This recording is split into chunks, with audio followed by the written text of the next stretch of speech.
Patriot movie review. So basic ఏంటంటే ఎంత hype ఉంటే, ఎంత ఊపు ఉంటే అంత చిరాకు వస్తుంది కదా. ఎంత ఇప్పుడు ఫర్ ఎగ్జాంపుల్ కెఫిన్ తీసుకున్నారు, రెడ్ బుల్ తీసుకున్నారు, ఇట్లా ఏ ఊపు ఊపు అంటే తర్వాత క్రాష్ అవుతారు కదా. అలానే ఈ సినిమాకి ఎంత హైప్తో వెళ్ళా అసలు క్యాస్ట్ ఏంటి అసలు నాకు సినిమా గురించి అసలు ఫస్ట్ చూడలా.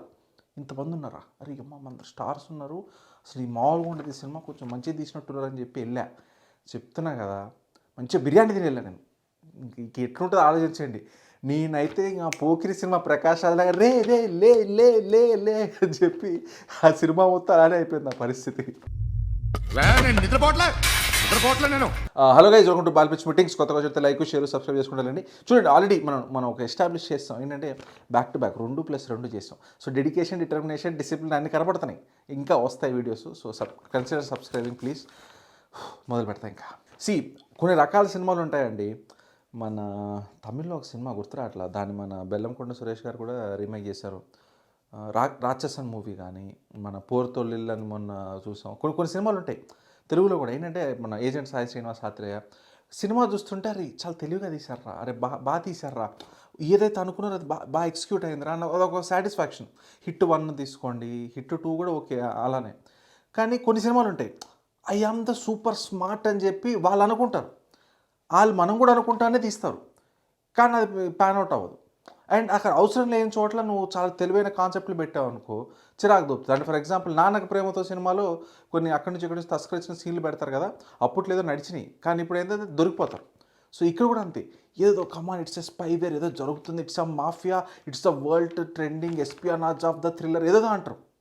ఆడ చూస్తే అంత ఉండదు. తీసుకొచ్చి యూట్యూబ్లో బ్లాగ్ 1 బ్లాగ్ 2 అంటారు, మీకు సినిమా చూస్తే అర్థమైంది. అంటే అదే చెప్తారు కదా, అన్నిట్లో అందరికీ అన్నీ ఉన్నాయన్నట్టు చూపిస్తారండి. ఇప్పుడు బేసిక్గా హీరో మమ్ముట్టి గారు ఉంటారు, ఫహద్ ఫాసిల్ గారి ఇంట్రో సీన్లోనే ఫైటర్ జెట్లో వెళ్తుంటారు ఫహద్ ఫాసిల్ గారు. And it is not relevant to the film నన్ను అడిగితే మాత్రం. ఆయన చేసే రోల్కి కానీ ఆ సినిమాలో ఉన్న స్కోప్కి కానీ ఆ ఫైటర్ జెట్లోనే చేయాల్సిన ఎందుకు పెట్టాలి, అంత ఫైటర్ జెట్లో పెట్టాలి, ఫహద్ ఫాసిల్ గారు ఉండాలి. గ్రాండ్ క్యానియన్లో ప్లాన్ చేద్దామని చాలా గ్రాండ్గా ఉంటుంది. ఓకే, అది కూడా ఒప్పుకుంటా. ఇక్కడ మమ్ముట్టి గారు వస్తారు.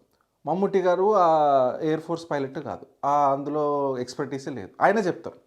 కానీ నాకు ఆ ఎక్విప్మెంట్ తెలుసు, నేను ఐఎమ్ ద సైంటిస్ట్ అని చెప్పి సేమ్ మన ఫైటర్ సినిమా హృతిక్ రోషన్ గారు ల్యాండ్ చేపిస్తారు కదా, అదో బొకడా సినిమా.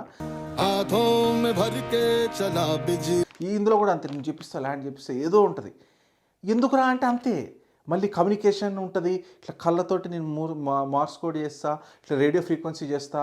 మళ్ళీ ఇంకా ఫహద్ ఫాసిల్ గారు ఎందుకున్నారా సినిమాలో అంటే మోస్ట్ ఫ్రస్ట్రేషన్ అంటే ఏంటంటే మంచి యాక్టర్, చాలా స్కోప్ ఉంది, ఇవ్వచ్చు స్కోప్, కానీ ఏంటంటే హైప్లాగా వాడుకుందాం అంతే.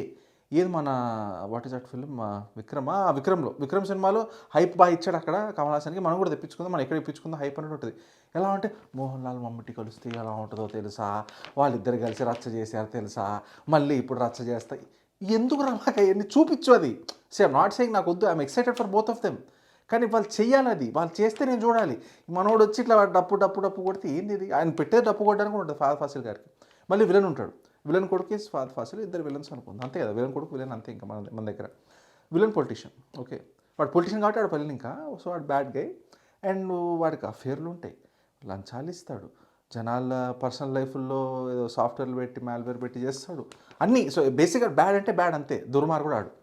వాడు మోటివ్ ఏంటి, వాడు ఎందుకు చేస్తున్నాడు, డబ్బా పవర్, వాడు ఆల్రెడీ మినిస్టర్, డబ్బులు ఉన్నాయి, ఎందుకు ఏం చేస్తున్నాడు, ఏం సాధిస్తున్నాడు, వాడు కొడుకు ఏంటి మోటివ్, ఏం సాలిడ్గా ఎస్టాబ్లిష్ చేయరు. వాడి మోటివ్ ఏంటి, వాడు ఎందుకు చేద్దాం, అది ఎంత స్ట్రాంగ్గా ఉంటే మనకు అంత నచ్చింది. ఎందుకు మనకి అయ్యింది. నెక్స్ట్ హీరో, అరే అసలు ఇక్కడ ఫ్యామిలీ మ్యాన్ సీజన్ 3లో అనుకుంటా చాలా చోట్ల కూడా చూస్తాం రోగ్ ఏజెంట్ అని చెప్పి. మిషన్ ఇంపాసిబుల్లో ప్రతి ఒక్క ఆల్టర్నేట్ మిషన్ ఇంపాసిబుల్ అదే చూపిస్తారు కదా, రోగ్ ఏజెంట్ ఇట్లా గవర్నమెంట్కి యాంటీ అయిపోయాడు కాకపోతే మంచోడే. సో ఇప్పుడు ఏం చేస్తాడు, ఆ గవర్నమెంట్లో ఉన్న బ్యాడ్ గైస్ ఎలా ఫైట్ చేస్తాడు అనేది సినిమా. ఇందులో కూడా నేను చాలా బాగా ఎక్స్పెక్ట్ చేశాను, కొంచెం ఫస్ట్లో కొంచెం బాగా ఎస్టాబ్లిష్ చేశారు, హీరో చాలా తెలివైనడు, ఇలా చేస్తున్నాడు, అలా తప్పించుకుంటున్నాడు, వాడి మీద సర్వేలెన్స్ ఉంటే వాడు అలా తప్పించుకున్నాడు, ఇవన్నీ ఉంటాయి. అరే ఏం చేస్తాడరా హీరో, ఇది కొంచెం మళ్ళీ స్పాయిలర్ జోన్కి వెళ్తుంది కానీ but it's not too much. ఏంటంటే ఏమనుకుంటావు, ఎంత తెలివిగా ఫైట్ చేస్తాడు, అదే ఫైట్ బ్యాక్ ఎలా చేస్తాడు, ఎవిడెన్స్ ఎలా కలెక్ట్ చేస్తాడు, అలా నా నోస్ అన్న టైప్లో డైరెక్ట్ ఫ్లైట్ ఎక్కి కంట్రీ దొబ్బేసి వేరే కంట్రీకి వెళ్ళిపోయి let's welcome to my YouTube channel, నా అలాగే లైక్ షేర్ సబ్స్క్రైబ్ అని బ్లాగులు చేసుకుంటూ ఉంటాడు హీరో. ఇట్లా నువ్వు చేసేది గవర్నమెంట్, సరే అట్లా చేశాడని అనుకుందాం. ఫస్ట్ వీడియోలోనే మొత్తం అన్ని విలన్కి కావాల్సిన ఎవిడెన్స్లు అన్నీ ఇచ్చేస్తాడు, ఎవిడెన్స్ ప్రూఫ్ అని పెట్టేస్తాడు. దెబ్బ కూలిపోవాలి గవర్నమెంట్, అపోజిషన్ లేదా, ఏం చూపిరు అంతే. ఆ విలన్ గాడు వచ్చేసి ఏదో ఒక ప్రాపగాండా అది ఇది సంజయ్ చెప్తారు అంతే, over, that matter is closed.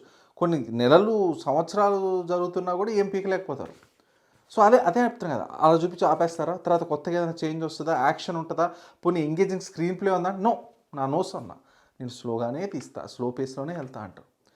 పోనీ ఒక అజెండా ఉందా, ఏంటి మన గోల్ ఏంటి, మనం ఏం చేయాలి, ఏదైనా సాధించాలా, అందుకోసం హీరో అండర్గ్రౌండ్ వెళ్ళాడు, అంతే, సరదాగా వెళ్ళిపోయాడు అంతే.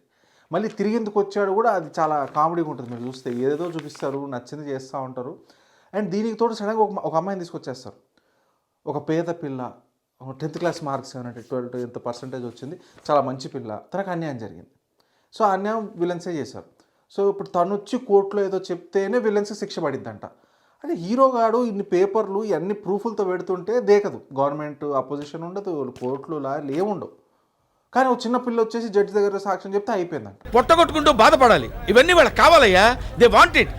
సో హీరో వచ్చి కాపాడాలి, ఇంకా మళ్ళీ ఇంకా అది ఇది. ఇంకా మీరు జైలర్ సినిమా చూసుంటారు కదా, సేమ్ మోహన్ లాల్ అక్కడ బాగా చేశారు, మోహన్ లాల్ గారు ఇక్కడ తీసుకొచ్చేసేయండి, సేమ్ రోల్ పెట్టేద్దాం అన్నారు. అరే సేమ్ రోల్ పెడితే మరి కాపీ అంటారు కదా, సరే ఒక కాల్ తీసేసి హ్యాండిక్యాప్ చేసేయండి అంటారు. అట్లా ఉంటుంది సినిమా. మళ్ళీ అందరూ మిలిటరీ బడీస్ అంటారు. మళ్ళీ ఇంకొక ఫేమస్ మలయాళం హీరోనే ఉంటారు, ఆయన గుర్తురాట్లేదు నాకు ఎగ్జాక్ట్లీ, పోలీసా ఏదో సినిమా ఉంటుంది. సో ఓకే, ఇంకొక మెయిన్ హీరోలా ఉంటారు, ఇంకొక ఆయన ఉంటారు. ఆయన మోహన్ లాల్, మమ్ముట్టి, మన ఫహద్ ఫాసిల్, అందరూ మిలిటరీ, అందరూ మళ్ళీ ఒకే దగ్గర ఉన్నారని చూపిస్తారు. మళ్ళీ వీళ్ళు బయటకు వచ్చేసి సాఫ్ట్వేర్ కంపెనీ పెట్టేసి ఏదో సాఫ్ట్వేర్ స్పైవేర్ ఏదో చేస్తారంట. సరే ఇంకా చెప్తారు కదా, ఏదో చేయాలి, చూపించాలి, అందరిని కలిసి ఓ సీన్లో పెట్టాలి అన్నట్టు చాలా ఆర్టిఫిషియల్గా అనిపించిందండి నాకు. అండ్ ఎక్కడ ఎమోషన్ హై లేదు. క్లైమాక్స్కి వచ్చేసరికి ఒక సీన్ ఉంటుందండి, ఫహద్ ఫాసిల్ గారిది మన జట్టులో సీన్ గురించి ఒక రెవల్యూషన్ ఉంటుంది. ఏంట్రా ఏం రైటింగ్ రా అయ్యా అనిపిస్తుంది. వాళ్ళు ఏదో అనుకొని తీసుంటారు, బట్ అక్కడ కూడా అంతే, విలన్ గాడు హీరోకి మళ్ళీ హైపు, సార్ మీరు ఇది సార్, మీరు అది సార్, మిమ్మల్ని చాలా అండర్ ఎస్టిమేట్ చేశాను సార్, మీరు 70 years అయినా సూపర్ స్మార్ట్ సార్. అది మాకు అనిపించాలరా, నువ్వు చెప్పొద్దు, that's what I been telling you. ఇంకా సినిమా అంత ఇంతే అండి, చాలా ఫ్లఫ్ ఉంటుంది. దిస్ ఇస్ స్మార్ట్ ఫిల్మ్, ఎక్కడికో చేస్తున్నాం మనం, ఎక్కడికో తీసుకెళ్తున్నాం, ఏదో అనుకొని తీసుంటారు.